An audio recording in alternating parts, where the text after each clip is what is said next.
그러므로 사랑을 받는 자녀같이 너희는 하나님을 본받는 자가 되고 그리스도께서 너희를 사랑하신 것 같이 너희도 사랑 가운데서 행하라. 그는 우리를 위하여 자신을 버리사 향기로운 제물과 희생 제물로 하나님께 드리셨느니라. 음행과 온갖 더러운 것과 탐욕은 너희 중에서 그 이름조차도 부르지 말라. 이는 성도에게 마땅한 바니라. 누추함과 어리석은 말이나 희롱의 말이 마땅치 아니하니 오히려 감사하는 말을 하라. 너희도 정녕 이것을 알거니와 음행하는 자나 더러운 자나 탐하는 자 곧 우상숭배자는 다 그리스도와 하나님의 나라에서 기업을 얻지 못하리니 누구든지 헛된 말로 너희를 속이지 못하게 하라.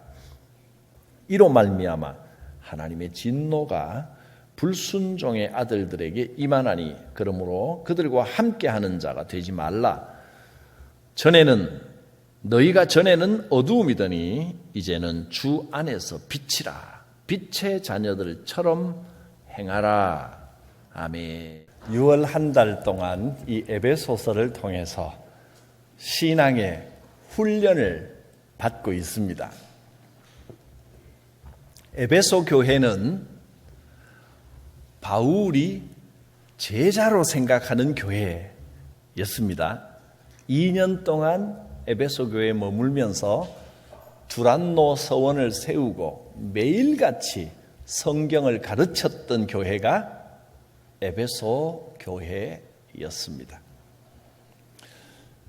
에베소 교회의 핵심 주제는 교회와 성도들입니다.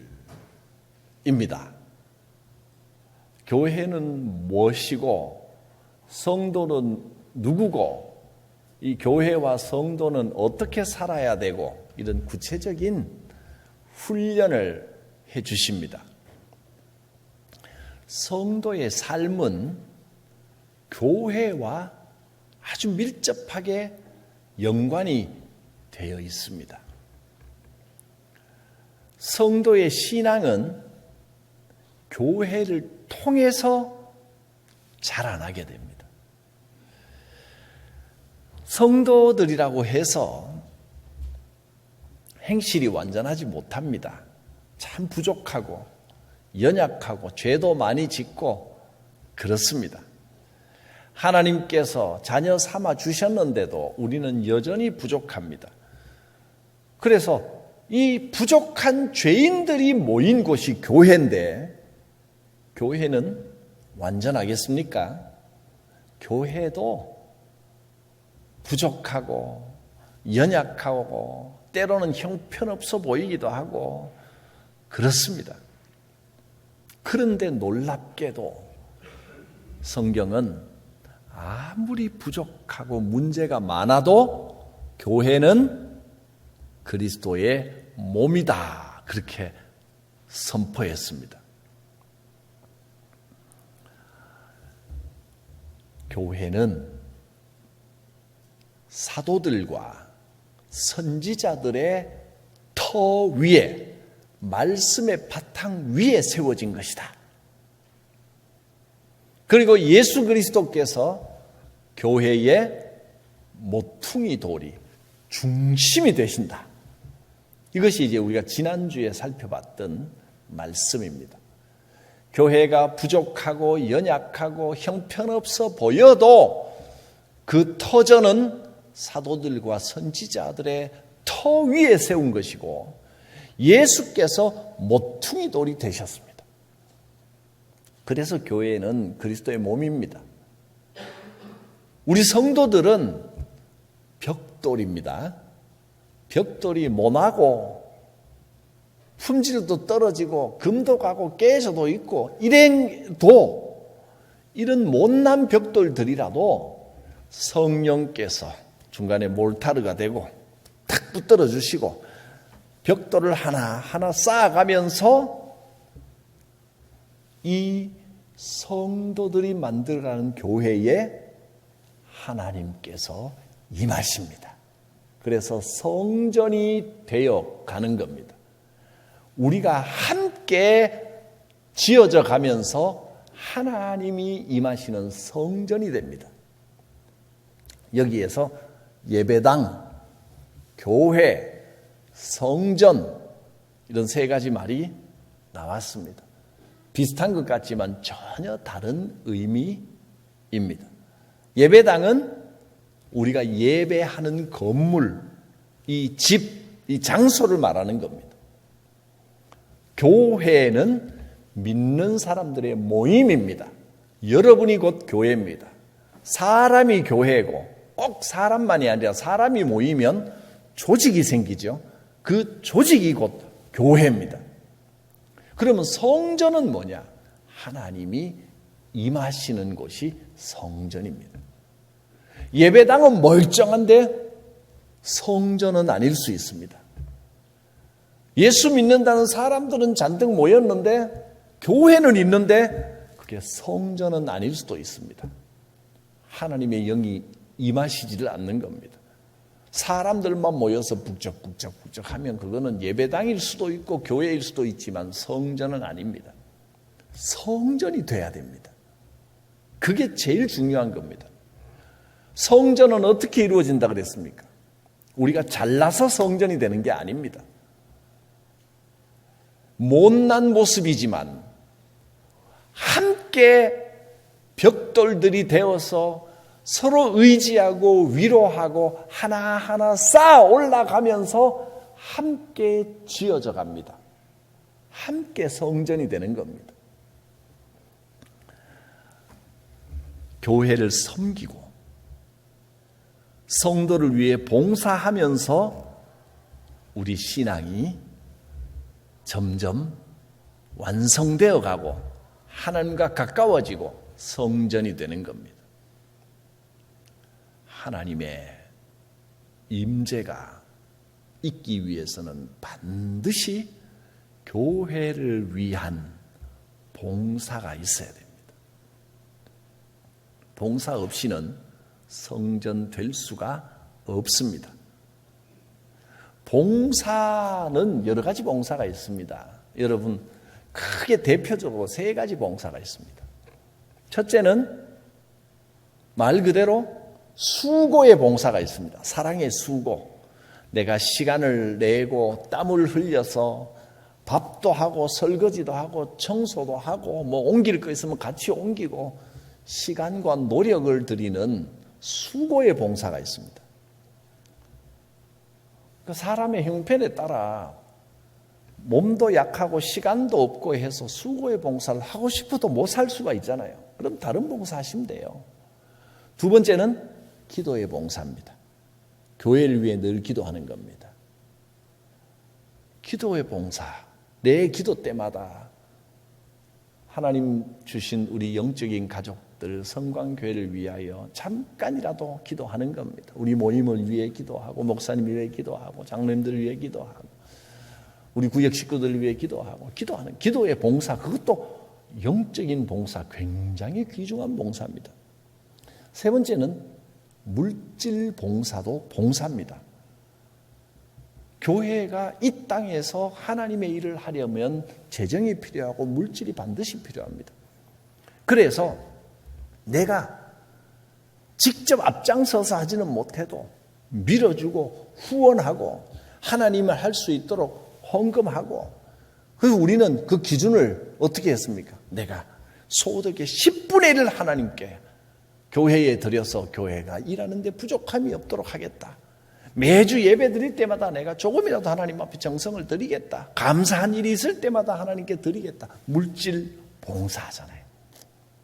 이런 봉사가 세 가지가 다 골고루 이루어지면 제일 좋겠지만 셋 중에 하나는 하셔야 된다는 겁니다.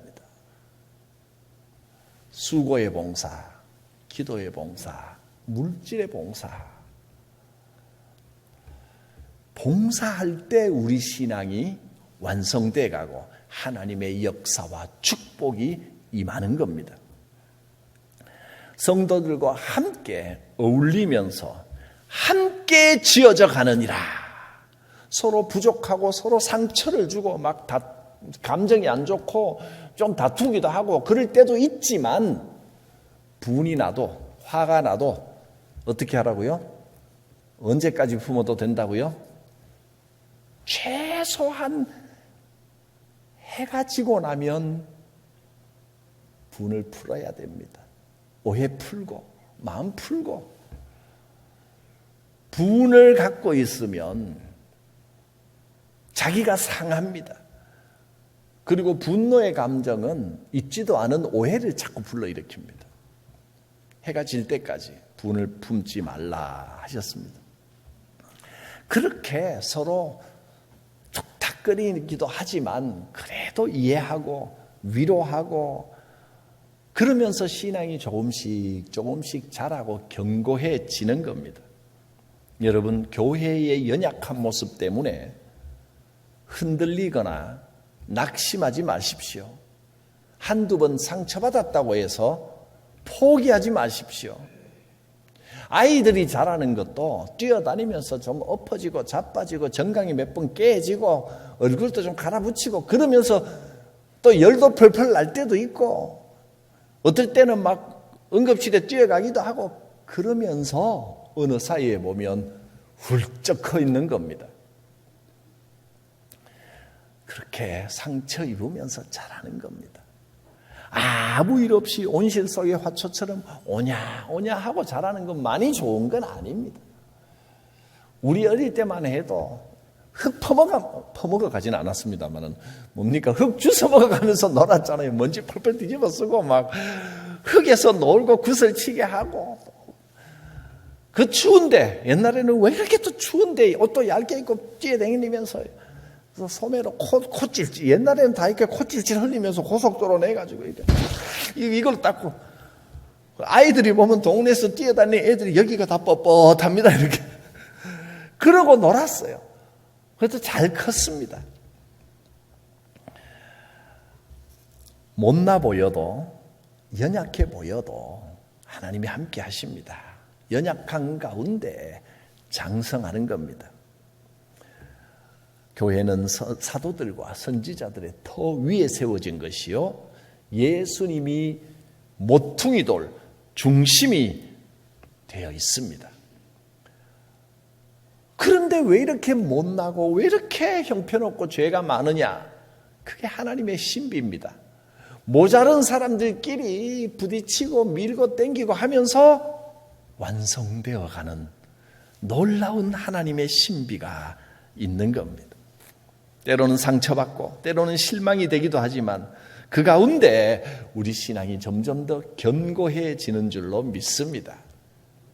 그래서요 때로는 어떤 분들이 교회에 실망을 하고 교회는 형편없다. 내가 순전하게 하나님 바라보면서 나 혼자 그냥 오로지 하나님만 신실하게 바라보면 되는 게 아니냐.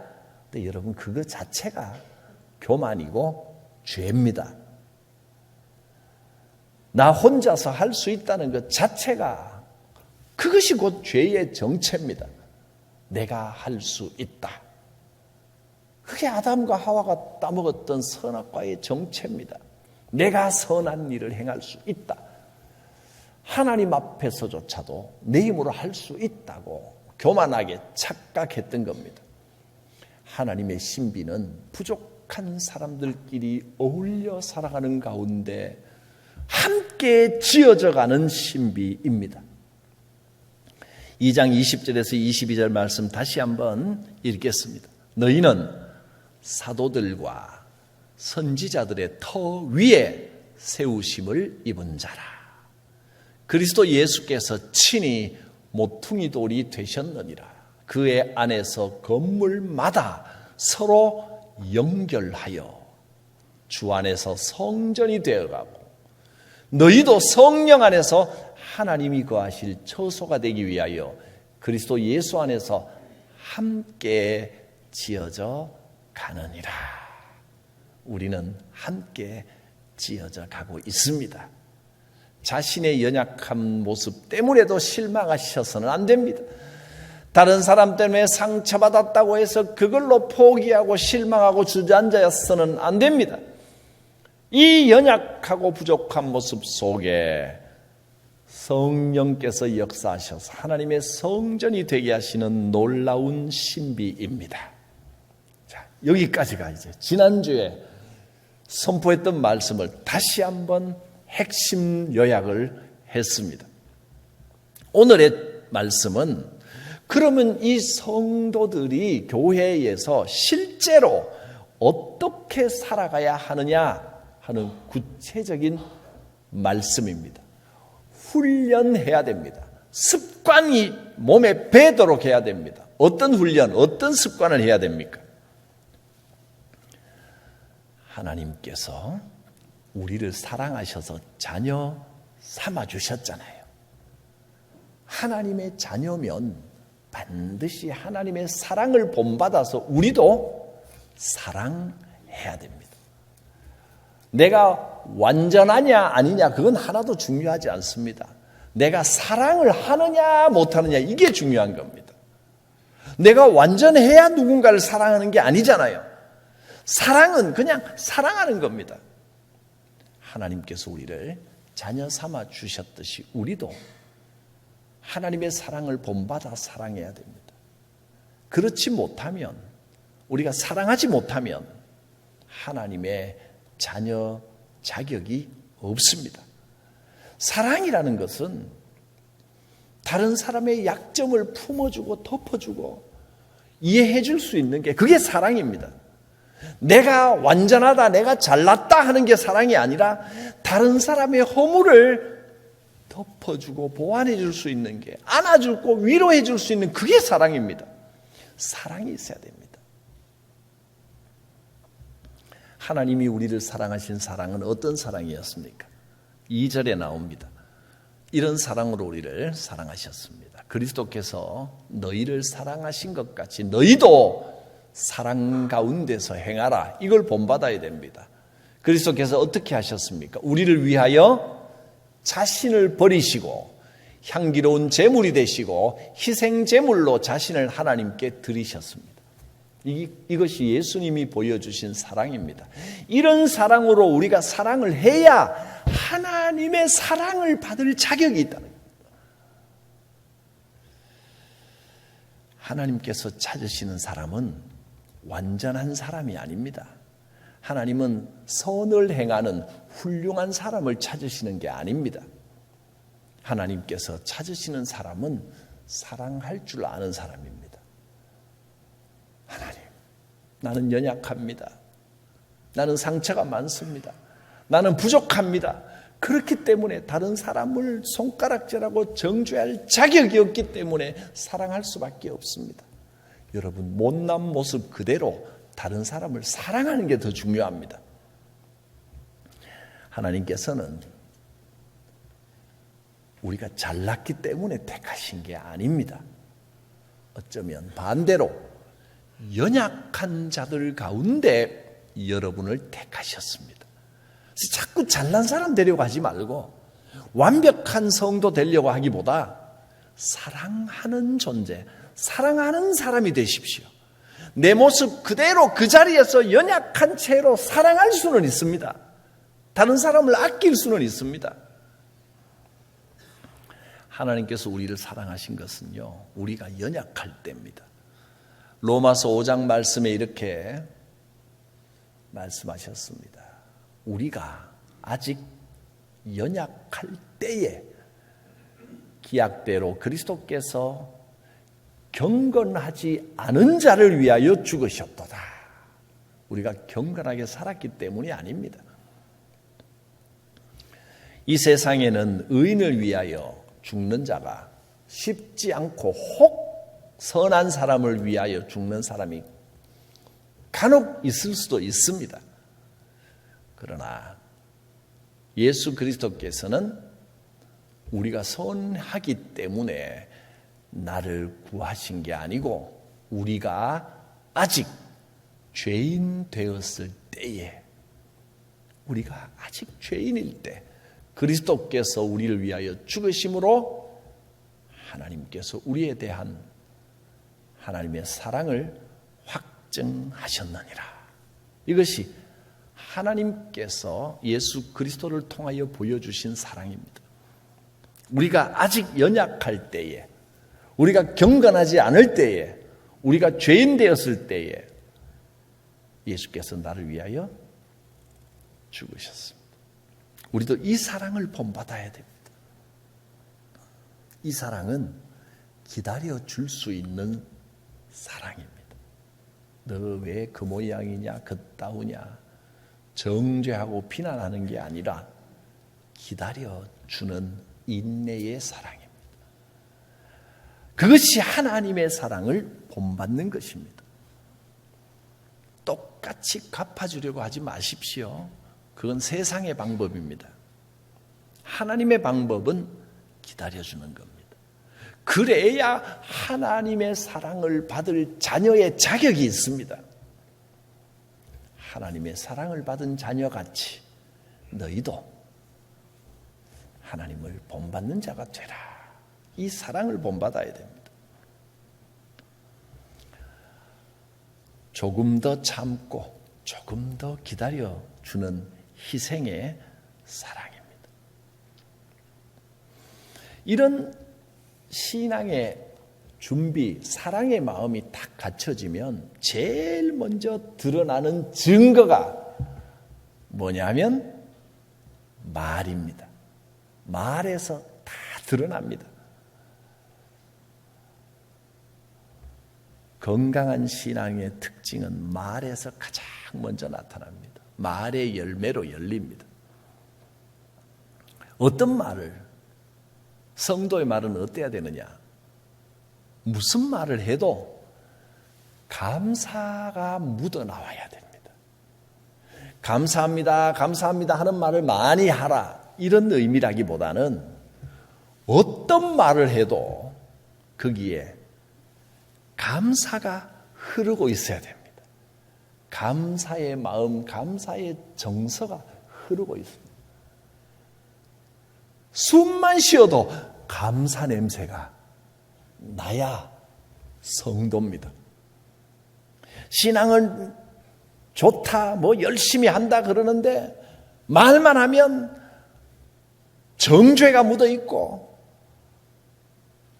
말만 하면 고단하고 피곤해지고, 그러면 하나님과 관계 없는 겁니다. 내가 뭐 신앙생활을 열심히 하고 착하게 살고 교회를 열심히 다니고, 그것보다 진짜 건강한 신앙인의 증거는 말에 감사가 흐르고 있어야 합니다. 4절 말씀에 이렇게 말씀했습니다. 누추하고 어리석은 말, 누추한 말, 어리석은 말, 또 희롱의 말, 이건 성도에게 마땅치 아니합니다. 그 반대 말은 감사하는 말입니다. 감사하는 말이라는 의미가 꼭 감사합니다라는 내용보다 말에 항상 감사가 흘러야 된다는 겁니다. 감사하는 자가 되라 그랬습니다. 내 존재, 내 인격이 감사의 인격으로 변화돼야 됩니다. 그러려면 이 안에 감사가 가득 차 있어야 됩니다. 그러면 누구 이름만 불러도 감사하는 느낌이 납니다.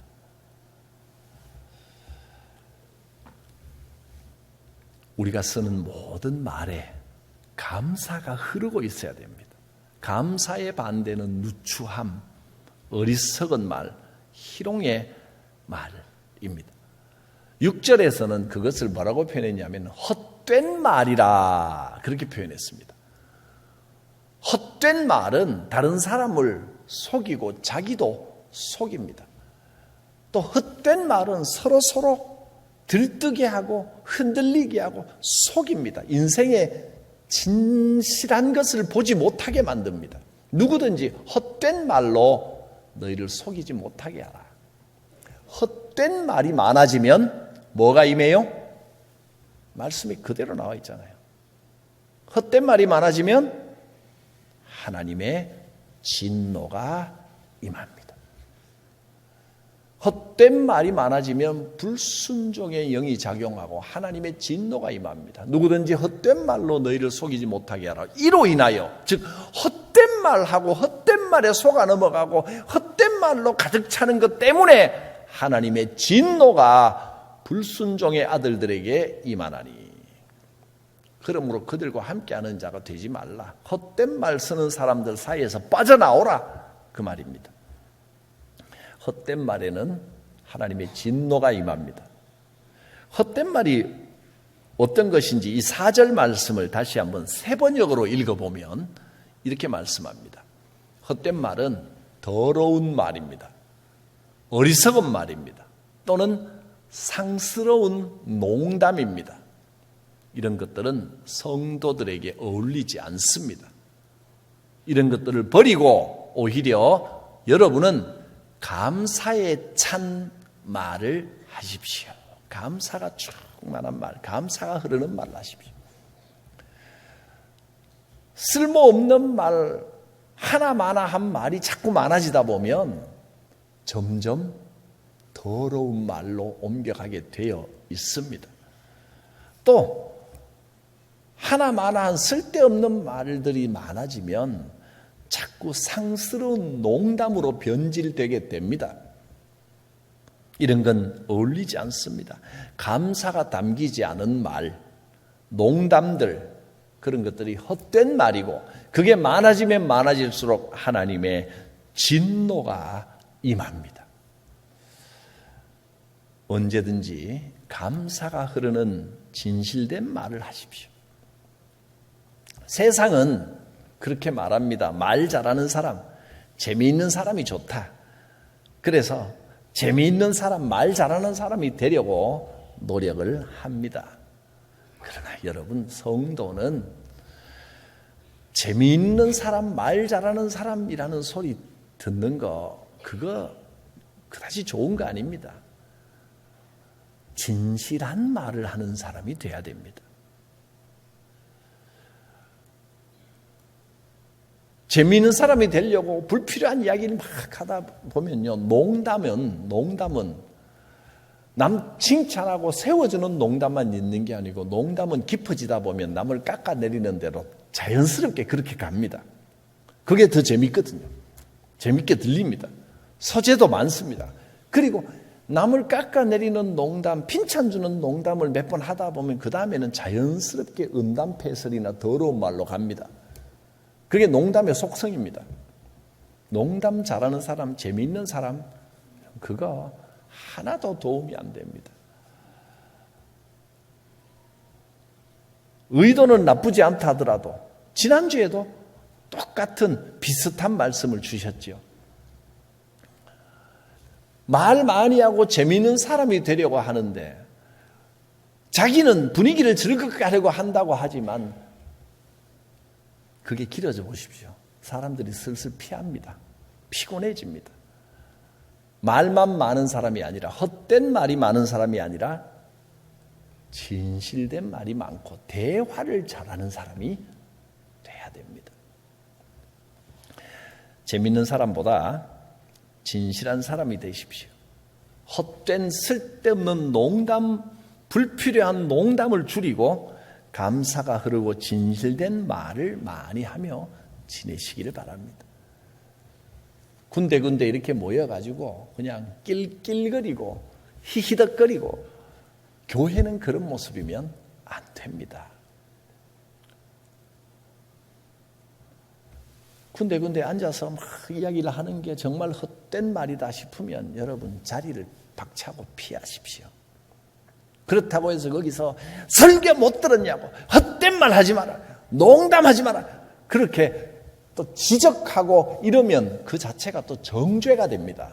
정죄는 더 큰 죄입니다. 그렇게 정죄하기보다 성경은 뭐라고 했습니까? 그런 말이 있는 자리를 함께 하지 말라, 피하라고 했습니다. 무슨 핑계를 대든지 그냥 이게 헛된 말들이 계속 오간다, 상스러운 농담들이 그냥 오간다, 이게 무슨 의미가 있나 싶으면 피하여 진실된 자리에 옮겨가는 게 좋습니다. 하나님이 기뻐하시는 건강한 신앙인 건강한 교회가 될 수 있기를 바랍니다. 농담하고 헛된 말이 많아지고 불필요한 이야기들 이런 세상 사는 온갖 이야기들 가지고 하다 보면요, 또 그런 데는 반드시 뒷담화가 들어갑니다. 남의 흉보기. 그러다 보면 그 뒷담화에는 반드시 과장이 들어가고 거짓이 들어갑니다. 반드시 그렇습니다. 특히 교회는 더합니다. 그래서 말 훈련부터 해야 되겠다. 감사가 흐르는 말. 지금 내 말에는 감사가 흐르고 있는가 생각해 보시고, 이 6월 한 달 우리의 말이 감사가 흘러나오는 통로가 될 수 있기를 바랍니다. 해도 감사가 묻어나와야 됩니다. 감사가, 내 마음에 감사가 차 있으면요, 그냥 어떤 소리를 내도 그 감사가 묻어나오게 되어 있습니다. 6월 한 달 에베소서를 통해서 신앙훈련하면서 농담을 줄이고 헛된 말을 줄이고 감사가 흐르는 말, 진실된 말을 훈련할 수 있기를 바랍니다. 이 훈련이 조금씩 돼가면서 하나님께서 나와 함께 하시는구나 하는 확신도 커져가시는 것을 느끼시게 될 겁니다.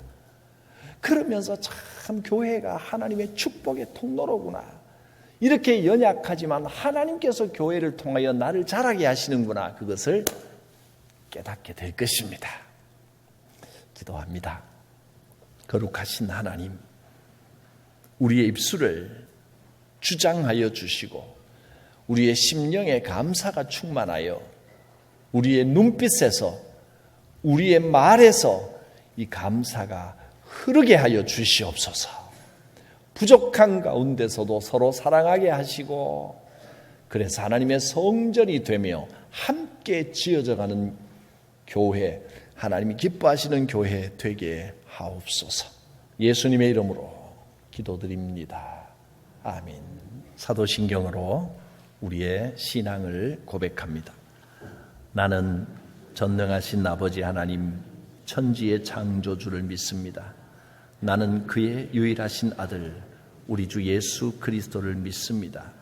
그는 성령으로 잉태되어 동정녀 마리아에게서 나시고 본디오 빌라도에게 고난을 받아 십자가에 못 박혀 죽으시고 장사된 지 사흘 만에 죽은 자 가운데서 다시 살아나셨으며 하늘에 오르시어 전능하신 아버지 하나님 우편에 앉아 계시다가 거기로부터 살아있는 자와 죽은 자를 심판하러 오십니다.